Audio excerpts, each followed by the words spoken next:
या ठिकाणी आपण थेट जातोय मैदानाच्या दिशेने. प्रथम गोलंदाजीसाठी आलेले आहेत संदीप. आता मात्र या ठिकाणी मी पाहतोय की मागेल याच मैदानामध्ये शिवशक्ती चषक 2025 ही जी स्पर्धा झाली त्या स्पर्धेमध्ये पंकजांची उणीव नक्कीच भासली होती, परंतु आज मात्र पंकज मैदानामध्ये दाखल आहे, त्यामुळे एक वेगळी रंगत या स्पर्धेला नक्की येणार आहे.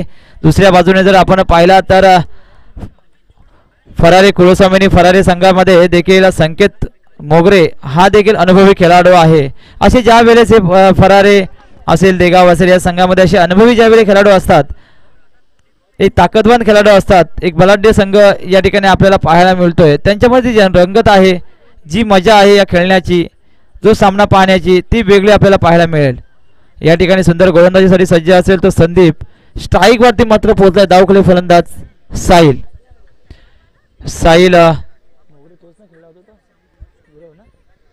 साहिल गुळव पाहूया डावखुले फलंदाज कशा पद्धतीने सामना करेल संदीप याचा.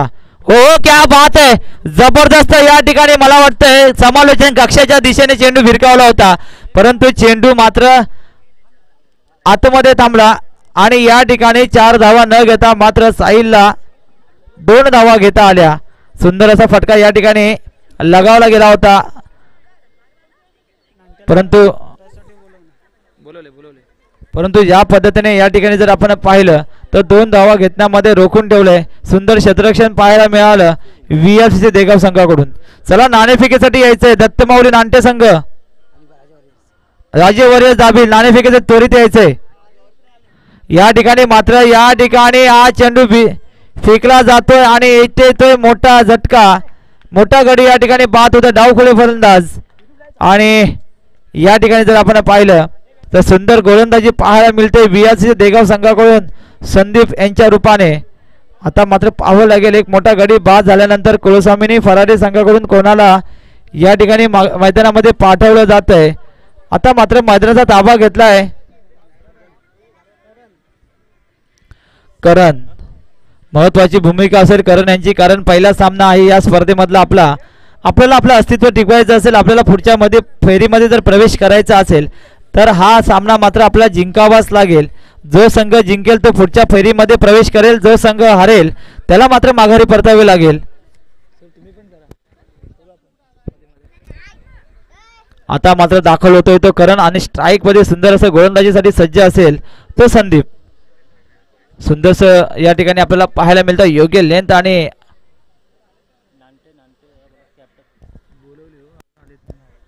चला नाट्य संघ खूप उशीर आपण घ्यायचा नाही. या दत्तमाऊली नाट्य संघ आपण नाणेफेकीसाठी यायचंय. पुन्हा एकदा सज्ज संदीप पाहूया.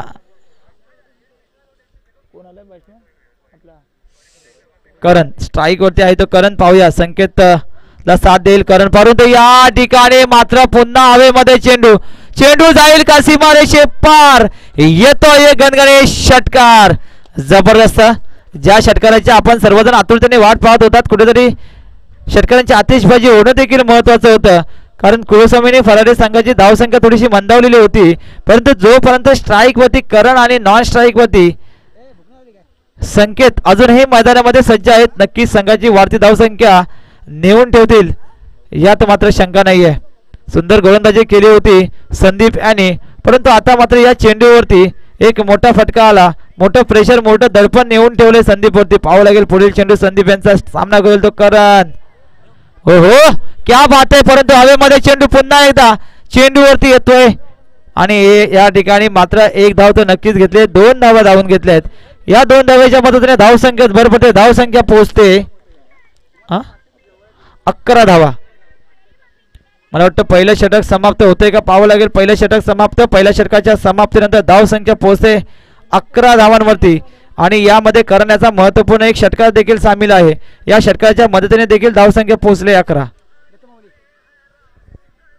दत्तमाऊली नांटे आपल्यासाठी 4था कॉल असेल, आपण लवकरात लवकर नाणेफेकीसाठी यायचं आहे. दत्तमाऊली नांटे संघ. तर पहिलं षटक संपले, पहिल्या षटकाच्या समाप्तीनंतर धावसंख्या फलकावर लागलेली आहे 11. काय फटका सजवला होता करण यांच्या मार्फत, एक षटकार आला होता, त्या षटकाराच्या मोबदल्यात एक चांगली धावसंख्या पहिल्या षटकात जमवली आहे. दुसरा गोलंदाज येतोय शेखर येतोय वैयक्तिक पहिलं सांघिक दुसरं षटक घेऊन. सामनाकरी फलंदाज संकेत. बघायचं आहे संकेत कशा प्रकारे खेळी करतोय आपल्या संघासाठी. शेखर कशा प्रकारे रोखून ठेवेल का बघायचं आहे. पंचाच्या डाव्या बाजूने मारा करतोय संकेतसाठी. हो हो स्क्वेअर लेगच्या दिशेला चेंडू वळवलाय. ते एकच धाव मिळते.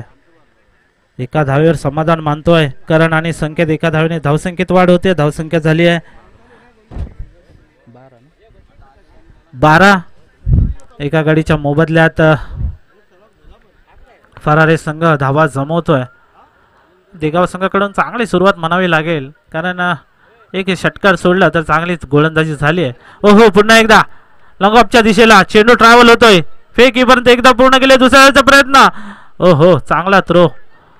एकाच धावेत रोखून ठेवलं. एका धावेने धावसंख्येत भर. धावसंख्या झाली आहे 13. एक गाडीच्या मोबदल्यात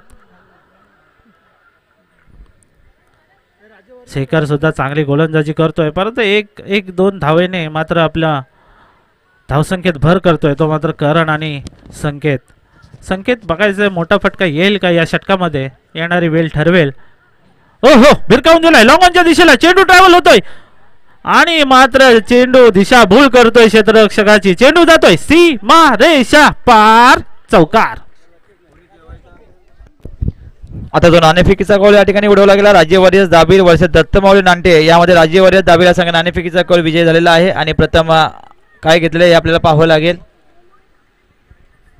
तर सर्व तो लगेचच तयारीमध्ये राहायचं आहे. राज्य वॉरियर्स दाबीर आणि दत्तमाऊली नांटे प्रथम फलंदाजी स्वीकारलेली आहे राज्य वॉरियर्स दाबीर संघाने. कुठेही जायचं नाही कोणीही खेळाडूने कारण हा सामना त्वरित आपल्याला पुढील सामना या ठिकाणी खेळायचा आहे.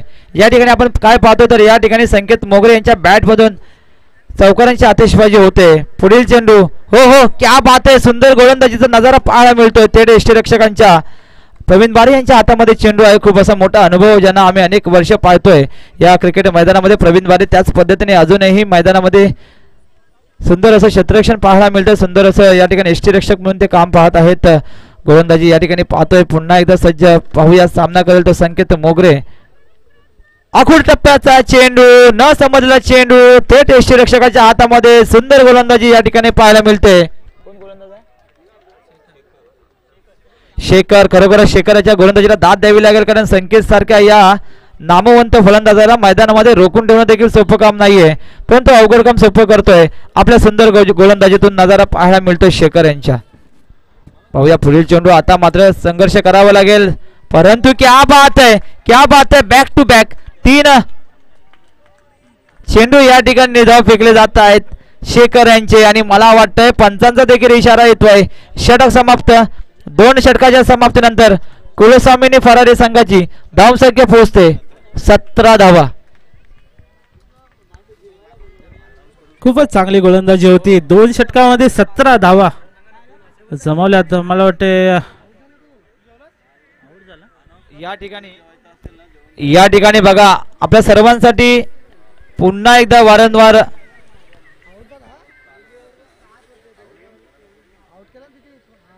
संकेत काय आउट आहे का पंच. अच्छा पंचांचा मला वाटतं इशारा येतोय. आउट आहे आणि माघारी परततोय संकेत मोगरे कारण असं थोडासा निर्णय आम्हाला नंतर लेट कळाला कारण ज्या पद्धतीने सुंदरशी फटकेबाजी करत होता संकेत पण तो नाराज होऊन माघारी परतलाय.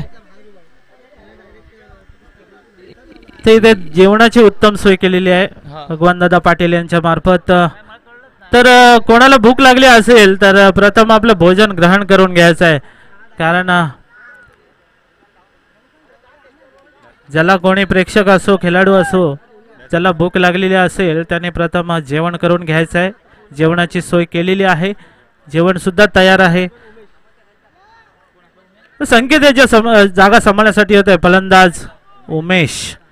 करण ऑन द स्ट्राईक. गोलंदाज येतोय वैयक्तिक पहिलं सांघिक 3रं षटक घेऊन प्रतीक येतोय. बघायचं आहे रोखून ठेवेल का करण याला. करण बघायचं कशा प्रकारे फलंदाजी. हो हो काय चेंडू टाकलाय. समजूच शकला नाहीये फलंदाज. बीट झालाय. चेंडू झालाय निर्धाव. पहिला चेंडू निर्धाव टाकलाय. धावसंख्या 17 वरती थांबलेली आहे. फुल स्टॉप लागलाय या धावसंख्येला. मात्र करणच्या भात्यातून एक सुरेख फटका सजवला होता, जो वडाच्या दिशेने एक षटकार लगावला होता करण यांच्या मार्फत. नंतर मात्र थोडस काहीसं थांबलंय. हो, पुन्हा एकदा फटका सजवण्याचा प्रयत्न होता, परंतु काहीसं टायमिंग जमलं नाही या चेंडू आणि बॅटचं. आणि एक धाव नक्कीच मिळेल. एका धावेने धावसंख्येत भर धावसंख्या झाली आहे ती 18. स्ट्राईकला येतोय फलंदाज उमेश. तो उमेश बघायचा आहे उरलेल्या चेंडूंमध्ये किती धावांचं योगदान देते, कारण जास्तीत जास्त धावा येणं गरजेचं आहे. ओहो, चांगला चेंडू सन्मानपूर्वक खेळतोय. ओहो, दांडी गोल. नक्कीच हा क्षेत्ररक्षक नक्कीच गोट्या विट्या खेळणारा किंवा नारळ पाडणारा असेल. झाडावरून जसा आंबा पाडला जातो त्याचप्रमाणे यष्ट्या मात्र उद्ध्वस्त केल्यात फलंदाज. सर तुम्हाला खासियत सांगतो, कारण पाठी यष्टीरक्षक जे आहेत प्रवीण बारे खूप मोठासा अनुभव ज्यांना आहे आणि मला वाटतं त्याने अचूक नियम टिपलेला आहे या ठिकाणी. आता आपण पाहतोय की आपण कसं एखाद्या झाडावरती एखादा आंबा जरी पाडायचा असेल, काजू जरी पाडायचा असेल, मला त्याचा अनुभव त्यांना नक्कीच असेल असं मला वाटतं. नक्कीच, कारण अशा प्रकारे दांडी उडवणं हे नक्कीच जे आपण गावामध्ये बघतो, एक उंच झाडावर आंबा असेल तो एकच आंबा पिकलेला असतो, बाकी सगळे कच्चे असतात, परंतु पिकलेला आंबा जो पाडतो तो नक्कीच त्या आंब्याचा मानकरी ठरतो. त्याच प्रकारे या विकेटचा मानकरी ठरतोय तो क्षेत्ररक्षक ज्याने जो त्रिफला उडवला. काय भेदक मारा होता, नजर हटी आणि दुर्घटना घटी. आणि मात्र धाव बाद झालाय फलंदाज. त्याची जागा सांभाळण्यासाठी जातोय फलंदाज सचिन. बघ, कधी कधी हा गनिमी कावा सुद्धा कामी येतो. चांगला फलंदाज जेव्हा रनआउटच्या रूपात बाद होतो तेव्हा तो स्वतःला दोष देतो, मी का झालो आउट, का रनआउट झालो, कारण माझ्या बॅटमधून मोठे फटके येणं अनिवार्य होतं, गरजेचं होतं. आपल्या संघासाठी एक मोठी धावसंख्या उभारणं सुद्धा गरजेचं होतं. आता बघायचं आहे धावसंख्या थांबली आहे, संत गतीने वाहतोय, संत गतीने जशी नदी वाहते, परंतु या नदीला कधी पूर येईल सांगू शकत नाही. रिव्हर्सचा अटेम्प्ट करायचा प्रयत्न होता, परंतु प्रयत्न फसला आणि हे ते फलंदाज सुद्धा फसलेला आहे. लागोपाठ दुसरा गडी धावबाद झालाय. धावसंख्या मात्र थांबली आहे 18 वरती.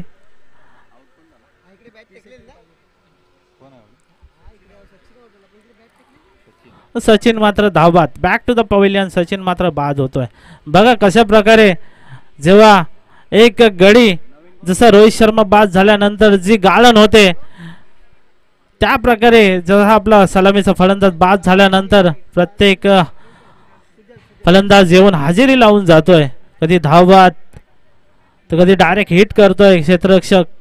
काय क्षेत्ररक्षण झालंय, काय गोलंदाजी झालंय देगाव संघाकडून. ओहो, पुन्हा एकदा लॉंग ऑर्मच्या कव्हरच्या वरून चेंडू. ओ गच्चाल क्षेत्ररक्षण. चेंडू जाते 1 bounce 2 bounce out of the park. चेंडू जातोय चौकार. 4 धावेने धावसंख्येत भर धावसंख्या झाली आहे 22. शेवटचा चेंडू असेल या षटकातील. चांगलं गोलंदाजी करणं आणि त्या गोलंदाजीवर क्षेत्ररक्षण चांगलं होणं हे सुद्धा गरजेचं आहे, कारण कधीतरी तो चांगला फलंदाज शून्यावरती बाद होतो, कधीतरी तो गोलंदाज 6 चेंडूवरती 25 धावा देतो, परंतु क्षेत्ररक्षक असं असतो तो प्रत्येक चेंडूवरती 1 धाव रोखण्याचा प्रयत्न करतो. ती 1 धाव रोखणं म्हणजे आपल्या संघाला किती मोठं सहकार्य करणं. हा चेंडू बीट, चेंडू जातोय डॉट. पहिली इनिंग संपते आणि या 3 ओव्हरच्या समाप्तीनंतर धावसंख्या फलकावर लागलेली आहे ती फरारी संघाची 24 आणि देगाव संघाला 25 धावांचं आव्हान ठेवलंय. काय भेदक गोलंदाजी झाली आहे ती देगाव संघाकडून. नक्कीच एक मापक आव्हान ठेवलंय. 25-18 चेंडू 25 धावा.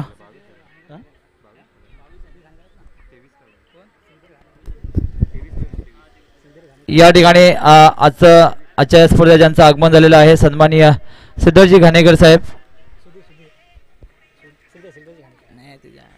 श्रीधरजी घाणेकर साहेब यांना विनंती करेन आपण व्यासपीठावरती आसनस्थ व्हायचे. चुकीला माफी, कारण थोडस बदल होतोय. धावसंख्या झालेली आहे 22 झालेली आहे आणि 23 धावांचं आव्हान ठेवलंय. थोडं चुकतो तो सुद्धा माणूस असतो आणि चुकी सुधारतो तो सुद्धा माणूस असतो, कारण इथे म्हणतात कधीतरी चुकीला माफी नाही, पण माणूस चुकतो, माणसाकडून चुका होतात, पण त्या मोठ्या मनाने माफ करणं हे सुद्धा माणसाचा धर्म असतो. आणि बघायचं आहे 23 धावांचं आव्हान एक माफक आव्हान असेल ते देगाव संघासमोर, कारण देगाव संघ सुद्धा हा एक नावाजलेला संघ आहे आणि फरारे संघ हा सुद्धा एक नावाजलेला संघ आहे. एक मैत्रीपूर्वक लढत या मैदानावरती पाहायला मिळते आपल्याला, कारण हा मैदान असं आहे कधीतरी गोलंदाजी जड जाते तर कधीतरी फलंदाजी. राजे वर्यस दाबीर आणि दत्तमाऊली नांटे या दोन्ही संघांनी सज्ज राहायचं आहे, कारण हा सामना संपला की त्वरित आपल्याला पुढील सामना चालू करायचा आहे. वेळ न घालवता त्वरित आपण मैदानाचा ताबा घ्यायचा आहे अशी एक सूचना असेल. नक्कीच वेळेला खूप महत्त्व आहे आणि वेळेला आपण महत्त्व का द्यायचं, तर कारण वेळ कोणासाठी थांबत नाही आहे. वेळ कधीच कोणासाठी थांबत नाही. आपण वेळेला जर महत्त्व दिलं नाही तर नक्कीच वेळ आपल्या हातातून निघून गेली की ती परत येत नाही आहे. ज्याप्रकारे तोंडातून निघालेला शब्द आणि बाणातून धनुष्यातून निघालेला बाण कधी परत येत नाही आहे, तो जाऊन त्याच्या ध्येय साधणारच. त्याचप्रमाणे वाघ जरी जखमी झाला तरी तो आपल्या आयुष्याला कंटाळत नाही आहे. तो थांबतो, तो वेळ जाऊ देतो आणि पुन्हा येतो तीच दहशत आणि तोच दरारा घेऊन. चला सिच्युएशन सजून घ्यायचं आहे. कुलस्वामिनी संघ फरारे आणि सलामीचे फलंदाज VLCC देगाव. सलामीचे फलंदाज त्वरित मैदानाचा ताबा घ्यायचा आहे. पंच सामना जरा फास्ट करायचा. सलामीचे फलंदाज पाठवायचे आहेत देगाव संघ. जास्त वेळ घ्यायचा नाही, कारण सलामीचे फलंदाज गेल्याशिवाय सामना चालू होणार नाही आहे. जास्त वेळ घेऊ नका.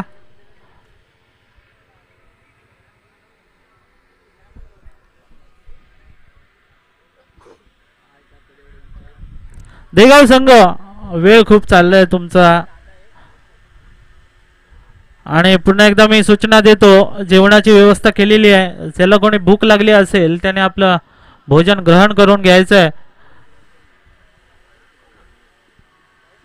भगवान दादा पाटील यांच्याकडून हे जेवणाची व्यवस्था केलेली आहे, तर जेवणाचा आस्वाद घ्यायचा आहे. प्रत्येक खेळाडू असो प्रेक्षक असो.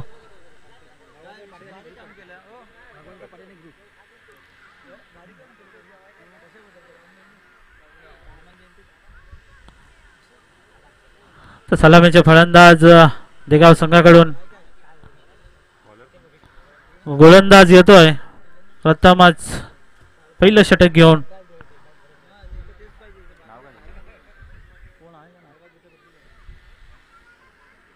फरारी संघ एक एक्स्ट्रा प्लेअर पाठवायचा आहे. 12वा आदित्य संघाकडून पहिला आणि वैयक्तिक पहिलं षटक घेऊन येतो आदित्य. सलामीला आलेले फलंदाज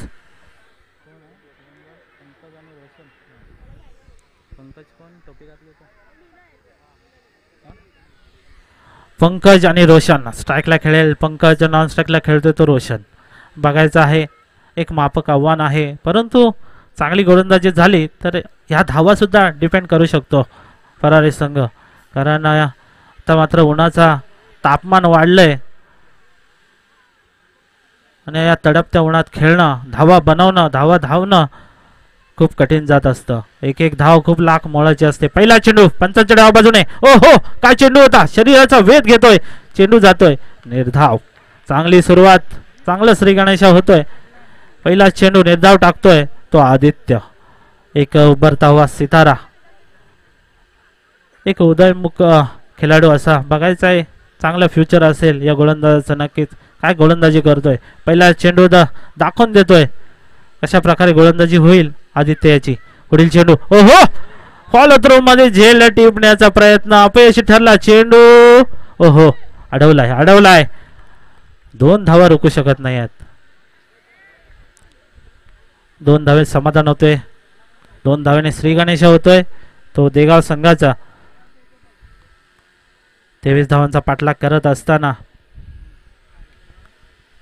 चांगली फटकेबाजी होणं गरजेचं आहे, कारण लवकरात लवकर सामना कसा संपेल देगाव संघाचे फलंदाज बघतील, पण हा धावा कशा डिफेंड करायच्या हे फरारी संघ बघणार आहे. कारण आता मात्र एकच धाव मिळते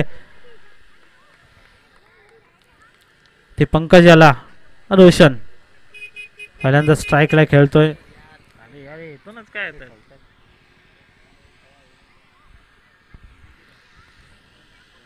एक डावखुरा फलंदाज रोशन. बघायचं आहे कशी फटकेबाजी करतोय आपल्या संघासाठी आदित्य. पुन्हा एकदा ऑन द मार्क. स्ट्राईकला आहे रोशन. एक डावखुरा फलंदाज. नक्कीच डावखुरा फलंदाजच्या भात्यातून मोठं फटके खूप पाहायला मिळत आहे. तो बघायचा आहे कशा प्रकारे फलंदाजी करतोय रोशन आपल्या संघासाठी. आदित्य पुन्हा एकदा. ओहो, खोलभर पद्धतीचा चेंडू. लॉखोल पद्धतीचा चेंडू होता आणि एक धाव मात्र रोखू शकत नाही. एका धावेने धावसंख्येत भर होते. धावसंख्या झाली आहे 4. अजूनही सांगू शकत नाही. सामना मात्र दोन्ही बाजूनी आहे. कधी काय होईल, कधी सामन्याचं चित्र बदलेल. प्रत्येक चेंडूवरती सामन्याचं चित्र बदललं जाईल. कारण कधी निर्धाव चेंडू येतोय तर कधी एका धावेची भर होते. ओ पुन्हा एकदा लो फुल टॉस पद्धतीचा चेंडू. एकच धाव मिळेल. धावसंख्या झाली आहे 5. 5 चेंडू फेकलेत आणि 5 धावा खर्च केल्यात. बाकी ती चांगली गोलंदाजी. 18 चेंडू 23 धावांचा आव्हान असताना पहिल्या षटकात, पॉवर प्लेच्या षटकात एवढ्या कमी धावा देणं नक्कीच चांगली गोलंदाजी आहे आदित्य याची. फरारे संघाकडून देगाव संघाने धावा तर रोखल्यात परंतु बनवायचे आहेत आपल्याला देगाव संघाला. रोशन ओहो, विरकावून देण्याचा प्रयत्न. फाईन लेगच्या दिशेला चेंडू जातोय. निर्धाव. पहिलं षटक संपते. पहिल्या षटकाच्या समाप्तीनंतर धावसंख्या फलकावर लागली आहे. बिनबाद 5.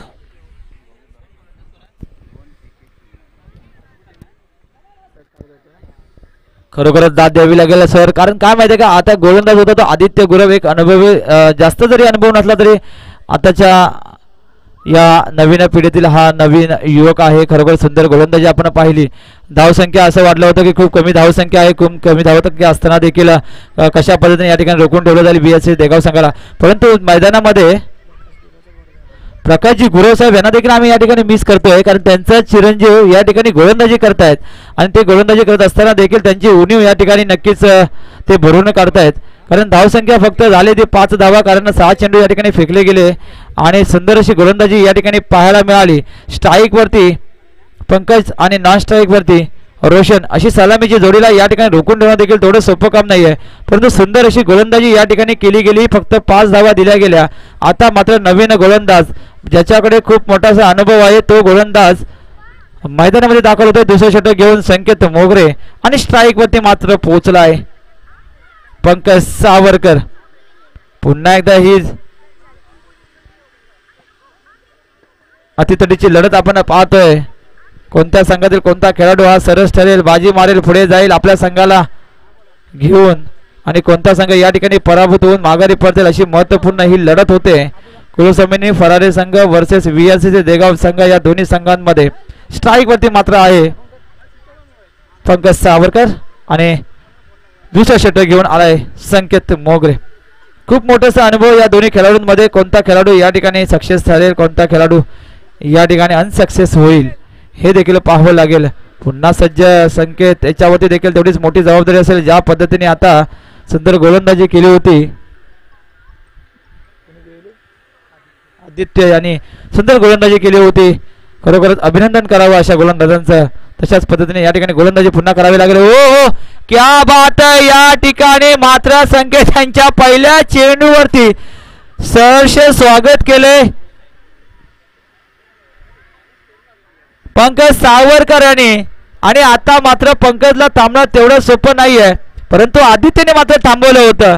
परंतु अनुभवी, ज्याच्याकडे खूप मोठासा अनुभव, ज्याच्याकडे हा चेंडू दिला गेला आहे थांबवण्यासाठी, त्या संकेत यांच्या पहिल्या चेंडूचे स्वागत केले पंकज सावरकरांनी 4 धावांनी चौकारांनी. आता मात्र 4 धावेच्या मदतीने धावसंख्या पोहोचले. धावसंख्या होते 9 धावा. नक्कीच हा झेल व्हायला पाहिजे होता खरं तर. कारण आपल्याकडे धावा खूप कमी आहेत आणि त्या अंदाजाने हा चेंडू पकडला जायला पाहिजे होता. कारण तिथे क्षेत्ररक्षक होते परंतु अंदाज व्यवस्थित घेतला नाही आहे. तर 1 बाउन्स चेंडू गेलाय सीमारेषा पार. पहिल्या चेंडूवर प्रहार करतोय संकेत. याच्या पहिल्या चेंडूवरती प्रहार केला पंकज याने. नक्कीच आपले इरादे स्पष्ट केलेत. पुन्हा एकदा शपलून घेण्याचा प्रयत्न. बॅटची इनसाइड एज लागण्याचा शक्यता होती परंतु चेंडू जातोय निर्धाव. हा चेंडू चांगला कमबॅक म्हणता येईल संकेत याचा सुद्धा. कारण पहिल्या चेंडूवर 4 धावा आल्या, त्याच्यानंतरच्या चेंडू निर्धाव टाकणं म्हणजे चांगलं कमबॅक म्हणता येईल. 23 धावांचं आव्हान आहे. धावसंख्या लागली आहे फलकावरती 9. दुसरं षटक चालू असताना पुन्हा एकदा पंकज. ओहो, आता मात्र चेंडू नो चेंडू पंच घोषित करतायत आणि ह्या अतिरिक्त 2 धावा मिळतील, तर एकूण 3 धावा मिळतील. फ्री हिट असेल का पंच? फ्री हिट नाही आहे, त्यामुळे या 3च धावा मिळतील. येणारा चेंडू फ्री हिट नसेल. पंकज या 3 धावेने धावसंख्येत मात्र आता भर होते. धावसंख्या झाली आहे 12. अजूनही 11 धावांची गरज आहे. पुढील चेंडू घेऊन संकेत पंकजसाठी. ओ हो, भिरकावून दिलाय, चेंडू गेलाय आउट ऑफ द पार्क. चेंडू जातोय सीमा रेषा पार. षटकार. या 6 धावा आल्यात. 6 धावेने धावसंख्येत वाढ होते. धावसंख्या झाली आहे 18. आता मात्र 5 धावसंख्येची गरज. 18 धावसंख्या फलकावर लागले. संकेत मात्र महागडा ठरतोय, कारण जेव्हा पॉवर प्ले चालू होता त्यावेळेस आदित्यने जी गोलंदाजी केली होती, परंतु संकेत मात्र अपयशी ठरतोय. आता पारड जड होतोय देगाव संघाचं. पुन्हा एकदा चांगला चेंडू, निर्धाव चेंडू.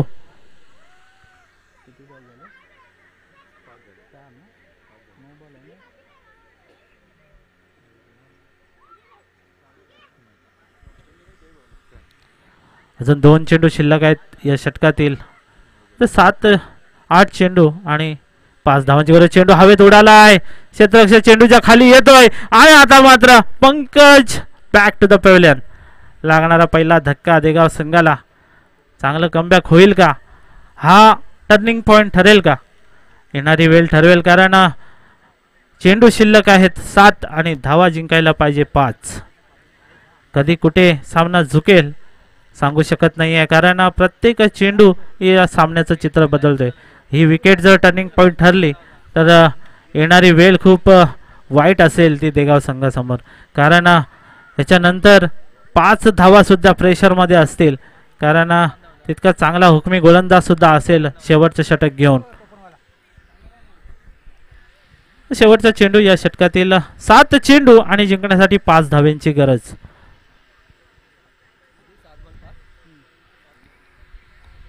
कुठे सामना आणून ठेवला होता आदित्य याने आणि आता मात्र सामना हातातनं निसटतोय की काय, कारण खूप कष्ट करतो आपण इथपर्यंत येण्यासाठी आणि त्या कष्टाचं जेव्हा फळ मिळत नाहीये ना तेव्हा ते दुःख होतं, ते एका खेळाडूलाच माहिती असतो. ओ हो, पुन्हा एकदा चेंडू हवेत उडालाय. नो मॅन्स लँड मध्ये चेंडू पडलाय. 1 धाव मात्र रोखू शकत नाहीये. 2 षटके संपली आहेत. 2 षटकाच्या समाप्तीनंतर धावसंख्या फलकावर लागली आहे 19. आता जिंकण्यासाठी 6 चेंडू आणि 4 धावा.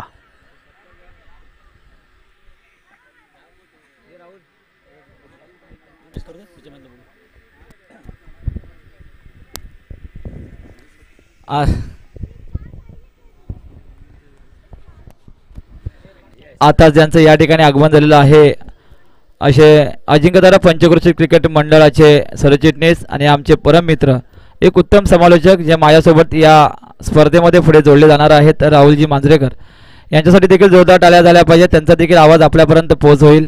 त्यांना देखील मी विनंती करेन की आपणही या समालोचन कक्षामध्ये आसनस्थ व्हायचं आहे. या ठिकाणी आपण पाहतोय खऱ्या अर्थानं ज्या स्पर्धेची आपण आतुरतेने वाट पाहत होता तो मानाची सन्मानाची शिवशाही चषक 2025 या स्पर्धेची रंगती आपण पाहतोय. या दिवसभरामध्ये सुंदरसे सामने या ठिकाणी आपण पाहिले. शेवटच्या चेंडूपर्यंत देखील सामने आपण या ठिकाणी पाहिले आणि जी रंगत आता या ठिकाणी आपण पाहतोय कुलस्वामिनी फरारे वर्सेस VRC देगाव संघ. शेवटचे 6 चेंडू आणि 6 चेंडूंमध्ये 4 धावांची गरज आहे. एक मोठा गडी देखील या ठिकाणी माघारी परतलाय पंकज सावरकर. आता मात्र गोलंदाजीसाठी आलाय ओमकार. ओमकारवरती देखील त्याच पद्धतीने गोलंदाजी करावी लागेल. पाहूया पुढील चेंडू आपल्या संघासाठी जिंकण्यासाठी. वा क्या बात आहे, पहिला चेंडू फेकलाय. जरी 4 धावांची गरज असली तरी ज्या पद्धतीने आपल्याला या ठिकाणी मॅच काढायची आहे त्याच पद्धतीने या ठिकाणी चेंडूला देखील गती द्यावी लागेल, परंतु हा चेंडू त्या ठिकाणी फेकला गेला आणि थेट यष्टीरक्षकाच्या हातामध्ये, संकेतच्या हातामध्ये हा चेंडू दिला आणि निर्धाव चेंडू या ठिकाणी. आपण पाहतोय स्ट्राईक वरती मात्र आहे, स्ट्राईक वरती आहे तो विनय. विनयला देखील त्याच पद्धतीने चेंडू एक एक धाव घ्यावी लागेल प्रत्येक चेंडूवरती. पुन्हा एकदा सज्ज पाहूया विनय कशा पद्धतीने या ठिकाणी 5 चेंडू आणि 4 धावांची घेत असताना देखील चेंडूचा सामना करेल का पाहूया. ओ हो क्या बात आहे. परंतु या ठिकाणी आपण पाहतोय आपच्या दिशेने भिरकावलेला चेंडू होता. एक धाव तर नक्कीच घेता आली आहे. एक धावेवरती थांबायचं नाही तर 2 धावा मला धावून घ्यायचे आहेत आणि या ठिकाणी मात्र 2 धावा विनयने धावून घेतल्या आहेत आणि या 2 धावेच्या मदतीने धावसंख्येत भर होते. धावसंख्या आता पुढे सरकले. धावसंख्या होते 21 धावा. आता फक्त गरज असेल ती केवळ आणि केवळ 2 धावांची.